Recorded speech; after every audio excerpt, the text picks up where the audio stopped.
having a specific wake up time every day that's consistent is the first thing you can do to help your body know what time it is. And the reason that's important is because your brain, based on what time it thinks it is, sends signals to the rest of your body telling it what to do.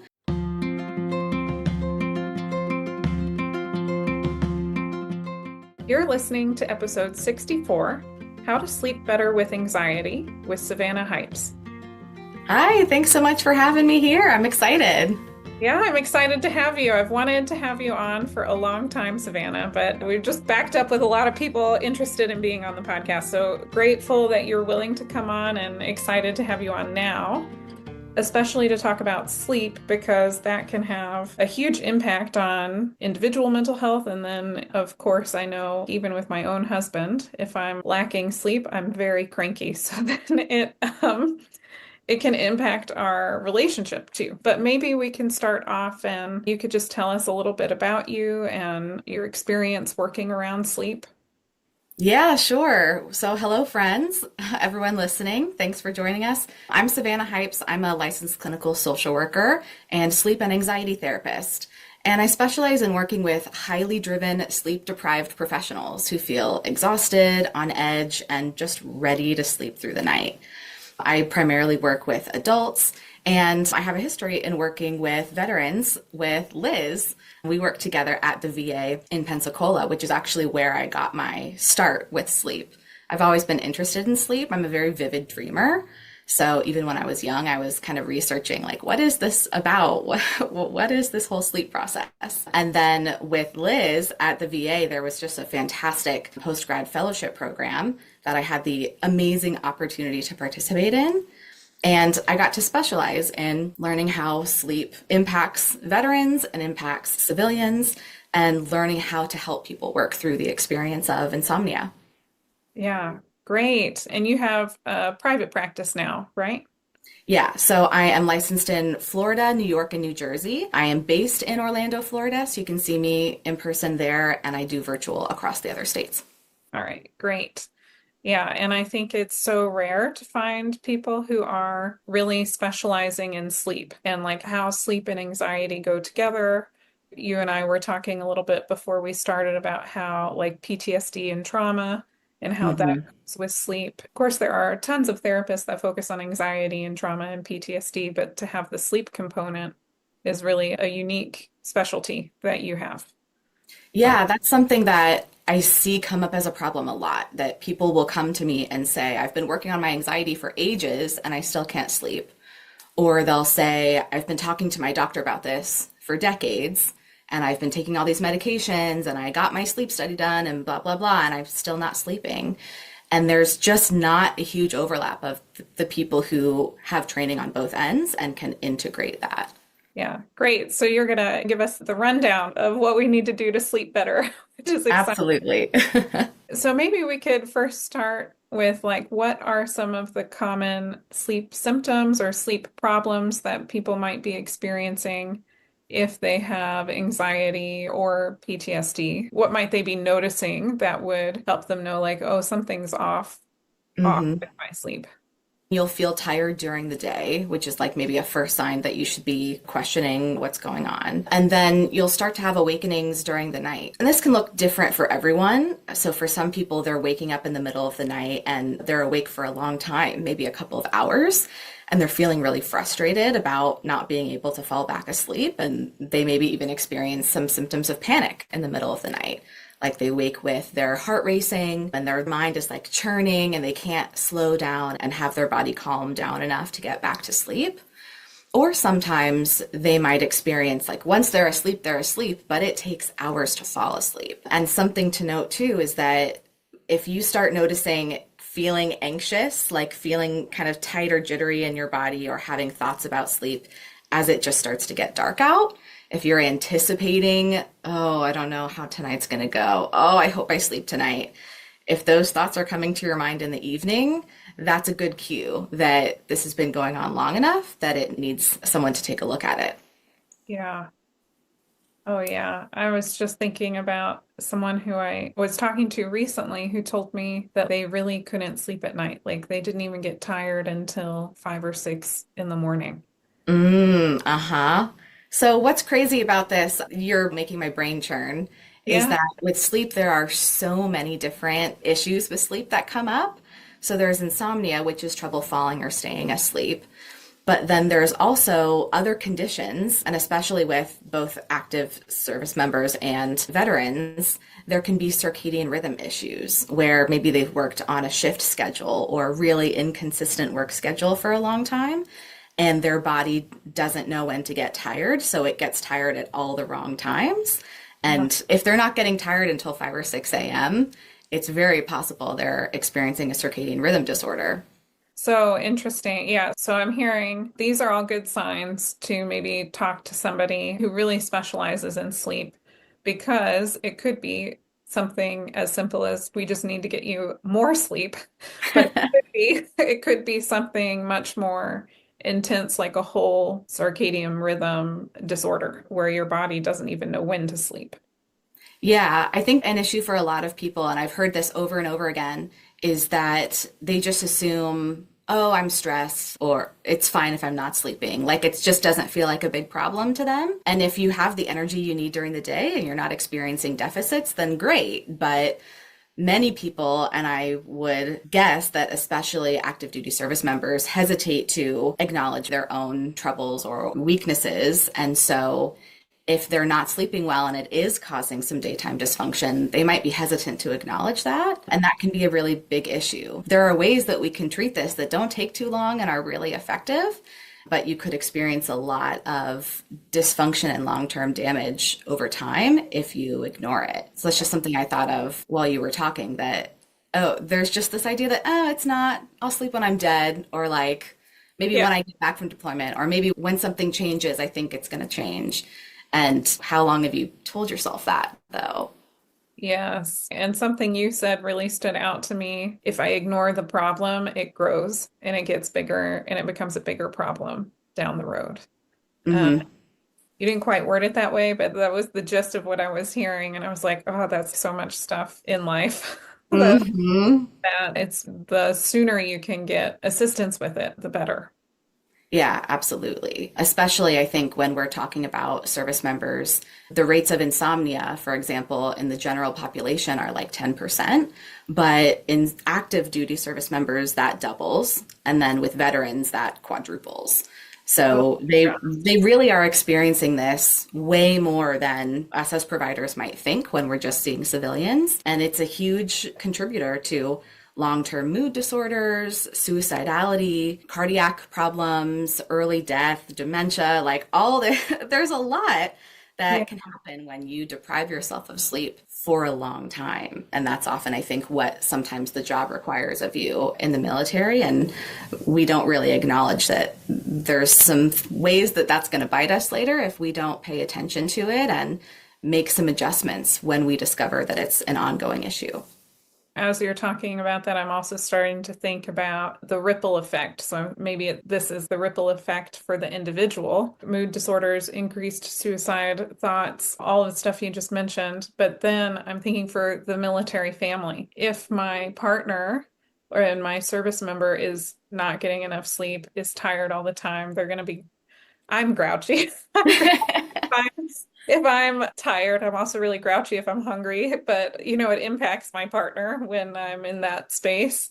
And then oftentimes couples are coming in talking about difficulty with anger and irritability, and that it's hard for them to feel close, to feel connected, like their relationship is going well when there is so much frustration that keeps happening between them.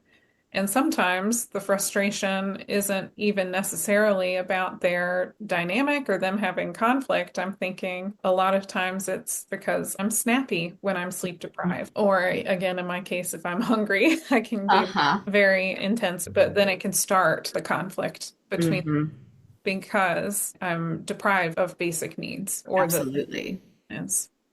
Yeah, not to get too researchy, but there are scientific studies that show that if we don't get time in like REM sleep, for example, that's a certain stage of sleep where we often have a lot of dreaming. when we don't get as much time there, our facial recognition decreases, specifically related to emotion. So if someone is neutral, we're more likely, if we don't have as much REM sleep, to interpret their neutral facial expression as negative.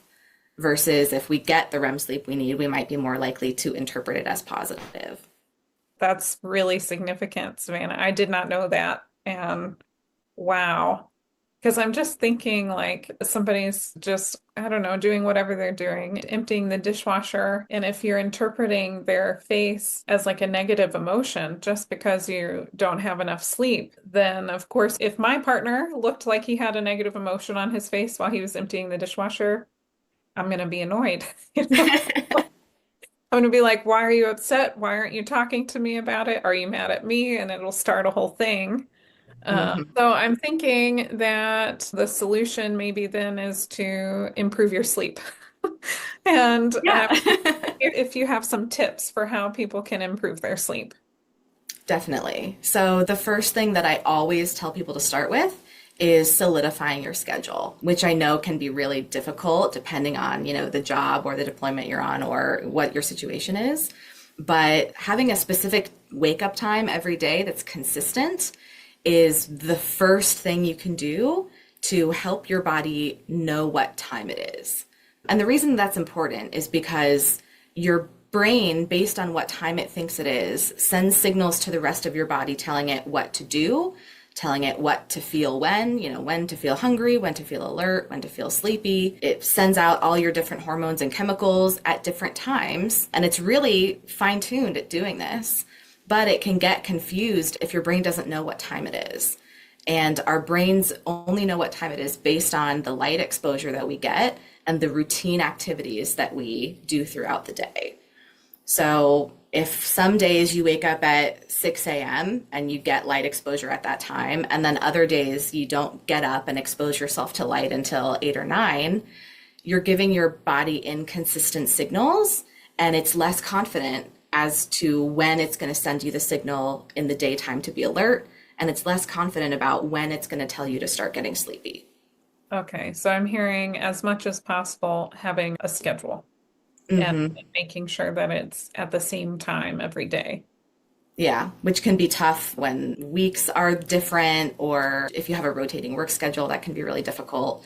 But the best that you can do, try and keep it close, as well as making sure that you get daylight. If you get up, but you don't turn any of the lights on and you don't open a window and you don't go outside, especially for us work from homers, maybe it doesn't even matter that we got up because we're not getting that daylight exposure Okay. and our brain needs it. Okay, so the daylight exposure is also important. It's waking up at a consistent time if you can, and then also like seeing the sun. It's not Mhm. just vitamin D that you're getting, you need it to help your body know how to be awake. Yeah, exactly. As soon as you start getting that daylight, your brain starts sending a signal to the rest of your body saying, oh, it's daytime, time to be alert.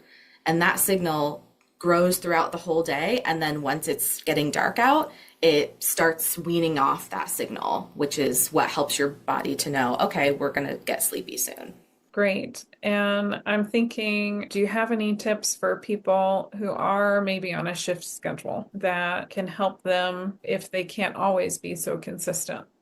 So this is a place where I would say it might be helpful to speak directly with a sleep provider because it's going to be specific based on your work schedule and your shift. There are ways that we can help your brain to do its best to know what time it is, even when that shift schedule is changing. And it might involve wearing sunglasses and a hat at a weird time of day, or even having a bright lamp that simulates daylight and shining it at your face at a strange time of day to manipulate what time your brain thinks it is. So there are definitely ways to do that, but working with a behavioral sleep medicine provider would be the right way to go for that. And it might even be useful for me to mention here the different kinds of sleep providers. Yes, yeah, please do. So behavioral sleep medicine would be a therapist or some physician who's trained in the medical, but also more heavily the behavioral side, like the anxiety and the different shifts that you can make in your sleep based on your behaviors, like things that you choose to do differently, such as shifting your circadian rhythm based on when you get up, when you get in bed, when you expose yourself to daylight. And insomnia is a behavioral sleep medicine treatment. So it's very much making adjustments to your body's sleep rhythms using changes in your behavior. But there are other sleep professionals as well. If you go to your primary care doctor and say, I'm having trouble sleeping, depending on what the issue is or what they think it might be, they could refer you to a pulmonologist because you might be having pauses in your breathing at night. That would be indicative of possible obstructive sleep apnea, which is common in veterans. It also can look like anxiety. So at night, if you wake up and you feel panicky and you feel like maybe you were gasping or your heart is racing or you just feel a bit of like adrenaline, it's possible that your body paused its breathing while you were asleep.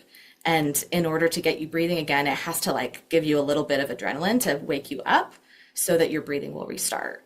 So that's an important piece to note, is that there's a lot of different sleep problems and there's different professionals you can go to.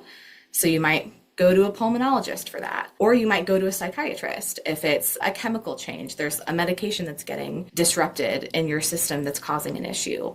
Or you might get referred to a neurologist if you're also having some cognitive problems and you're not sure about maybe different behaviors happening in your sleep. If you're sleepwalking, if you're up at night and you're asleep, but you're moving around and you're throwing things, but you're still asleep, that would be a great reason to go to a neurologist because something's happening in your brain that's causing a disruption there. So there's kind of a wide span of people that you can see. Yeah, I'm hearing because if you're on a shift schedule or if you have something, if you have something a little more unique going on, you're going to need a little bit more of a unique specialist for that. Okay. Yeah. And your PCP is a good place to start, but they often won't have all of the detailed information that you need. So usually they're going to hopefully be referring you to someone who knows more than them. Or you can start with a behavioral sleep provider like myself to help identify, is this something that we can change without medication or without medical intervention?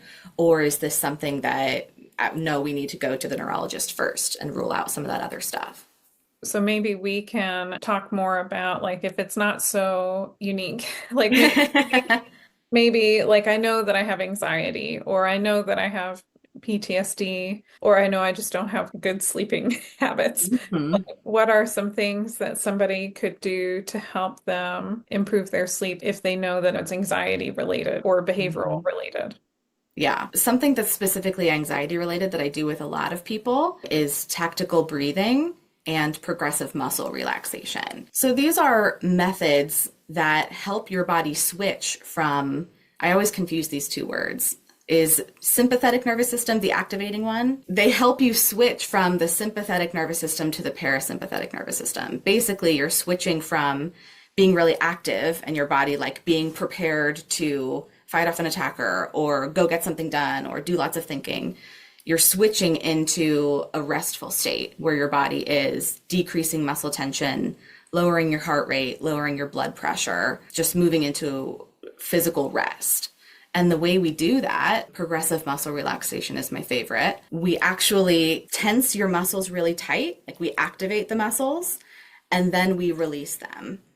And by doing that, we pay specific attention to what those muscles feel like. A lot of people don't realize that they hold a lot of tension in their body, just like throughout the day, especially when you've had military experience. You're really trained to be on alert, on guard, and your body learns to do that. It stays at the ready. But at the ready isn't effective for sleep. And especially if you're a person who experiences anxiety, you're much more likely to be at the ready to an extended period for a long amount of time. You kind of lose the natural switch into rest, and you have to retrain your body to do that. And so how we do that is by every day for a couple of minutes, you practice tensing your muscles to like notice, okay, where's the tension? Here it is. And then releasing that tension and noticing what it feels like to actively let go of that physical muscle tone, which is just something we don't do a lot. We usually just hold it. And so doing that over and over trains our brain to do it more automatically. Like when we do it, we're doing it intentionally. But the more you practice it, your brain gets used to noticing on a subconscious level throughout the day when you're carrying that tension and releasing it without you having to put a whole lot of thought into it, which readies your body for being able to fall asleep. If your brain is more able to notice tension when it's there and let go of it, when you're ready to go to sleep, you'll physically be prepared for that. versus if your brain doesn't do that very regularly, you're going to try and get in bed and you're still going to be like this. And maybe you don't even realize it because that's how you're used to being.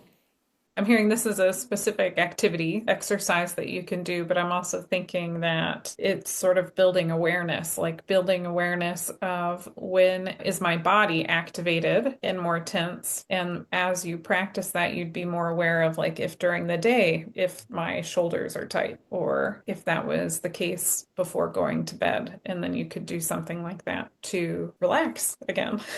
Mm-hmm. Yeah. Yeah. Okay. I like to point out that it's different from like imagining butterflies and just trying to feel calm and peaceful. You may not immediately feel calm and peaceful, but you're training your body and your muscles to have a response that is letting go as opposed to holding tight. That can sometimes make it easier for people who don't want to be too like frou-frou about it because it really is effective.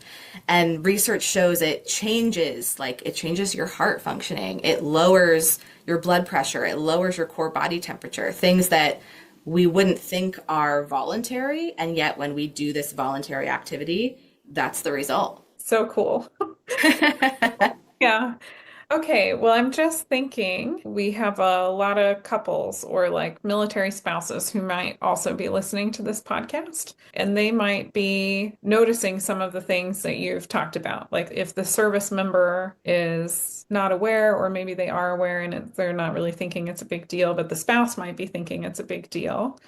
Do you have any thoughts about like how to communicate to your partner about like, hey, I think maybe you should see a sleep specialist or something like that? I think sometimes it can be helpful to lean into recognizing like what are the day-to-day impacts of this? What are the ways that you see that impact the person in their day? Because maybe they'll say, oh, whatever, I sleep 5 hours and I'm fine. And the other person might say, okay, well, what I'm noticing is that during the day, you're kind of snapping at me and it doesn't seem like it's hard to find, where that's coming from. And I also notice that maybe you're yawning, or I notice even while I'm laying in bed next to you, I'm hearing you toss back and forth, and I'm feeling like the heat of your body as you're getting frustrated laying in bed. And I hate to experience that next to you, knowing that you're not getting good rest. Or especially if your partner notices that you are pausing and breathing during your sleep, or if your partner hears like a gasping sound or loud snoring, Yeah. those are indicators of obstructive sleep apnea, which the person may not have any other symptoms of, and they have no way of knowing that they're experiencing that during the night.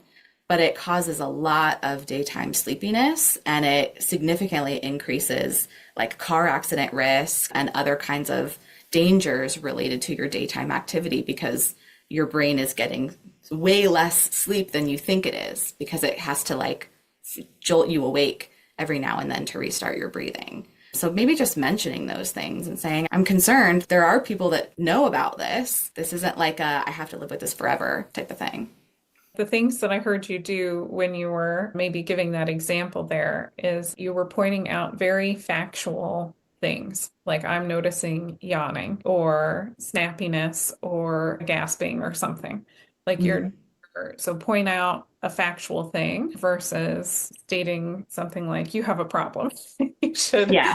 go see Yeah. somebody, like point out facts. And then I also heard you using a lot of I statements, maybe of I have noticed this or I feel concerned about this. Here's my opinion.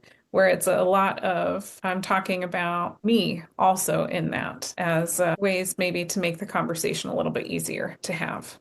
Yeah, absolutely. Because you can't determine what someone else is experiencing. You can only state what you're experiencing and what you're observing. And something that I don't know exactly how a partner would communicate this necessarily, but something that I just like to inform people about is that while, yes, we're doing like mental health related discussion when we're talking about sleep and anxiety and trauma really affects sleep, there's also a way to go about it where we don't really have to get into too deep of that stuff. I think a lot of people feel concerned to come in and say they have a problem because they don't want to address all the other things they know might be related to that, especially if there's trauma in the background or nightmares they're experiencing. They're like, I just don't even want to deal So I'm not going to introduce this thing because it's just going to lead to like all the other stuff. And I actually would like to share that there's a lot of ways that we can make changes to this just physical behavioral piece where we may not even have to go into all the rest of this stuff if that's not where you're wanting to go. And it might not be that all that is causing this. It might just be that we do a timing shift or a light exposure shift or something else here that is not so scary and is actually very quick to do. I'm really glad you're pointing that out, because what I'm hearing in that is even if it is trauma related or something, you can go in, work with a sleep specialist like you, Savannah, and have a lot of improvement just from fixing sleep without really ever having to touch the trauma or talk about whatever happened. Absolutely. And if you do trauma treatment, sleep is usually one of the only symptoms that kind of hangs on afterwards. So it can be a great thing to do after you do trauma treatment, but the same is vice versa. Maybe you don't ever really want to address trauma to its full extent. Maybe you know something's going on there, but you're like, I don't know that I want to go there. Addressing the sleep can be effective in helping some of this get a lot easier or start to kind of decrease in its intensity. Yeah, and just improve everyday life a little bit too, to not be so tired, not so irritable, or those sorts of things. Yeah. That's really good to know, because I've had many individuals with PTSD, but also I've had couples where both partners have PTSD, and there can be a lot of nervousness about going and getting therapy for PTSD, and like, I don't want to relive everything. And so it's nice to know that the sleep piece can be improved, and that can take you pretty far, even if you don't want to touch the other stuff just yet. Yeah, absolutely. Great. Well, Savannah, if somebody wanted to work with you around sleep or anxiety, how could they connect with you? So you can check out my website, which is savannahhipes.lcsw.com. I'm also on Instagram, Facebook, and I know you'll link my other contact information. I would be a great person to reach out to if you're not really sure where to start. You're like, I know something's up with my sleep and it has been up for a while, but I don't even know which direction to go in. I'd be happy to chat with you and help you figure out, should you not even be talking to me? Is this a pulmonologist issue? Is this a medication issue? We can kind of figure that out together. Especially, I would be great to work with if you know that you've been experiencing long times awake during the night, long times trying to fall asleep, nightmares, whether they're trauma-related nightmares or they're more anxiety-type nightmares. I do a lot of specific treatment to resolve that. And these treatments are, I'm going to say, short. This is not months and months of work typically. This is 6 to 8 sessions, and people see significant change. So I would love to chat with you, whoever's kind of questioning this, and help you figure out what might be a possible next step. Yeah, wonderful. And we will include that in the show notes, so that way people can just click from wherever they're listening to this, and they'll be directed to the show notes and be able to find your contact information there, in case that's easy. But Savannah, thank you so much for being willing to be on this podcast, for sharing your expertise around sleep.